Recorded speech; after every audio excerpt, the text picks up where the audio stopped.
गजलक्ष्मी भसाणी बेले अघटन 33 केवी तार संस्पर्श में आसी जड़े मृत 4 गुरुतर। गजलक्ष्मी मेढ़ भसाणी समय डीजे रे 33 केवी तार लगी जड़े युवक मृत एवं 4 जन गुरुतर। मार्साघाई गण कोसटी गाँव में भसाणी चलुवा बेले 33 केवी तार संस्पर्श में डीजे गाड़ी आसी जाइथिला। सेही गाँवर विश्वजित लेंका सेही तारटी को टेकीदेवा समय करेन्ट लागिथिला।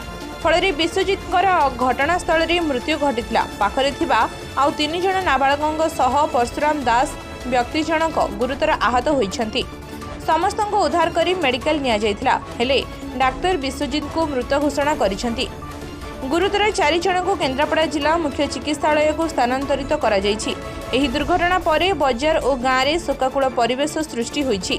घटनास्थल में मार्साघाई पुलिस पहुंची डीजे गाड़ी को जबत करने सह अधिक तदंत करुछि। मार्साघाईरू सुमित परिडांग रिपोर्ट, सत्य खबर।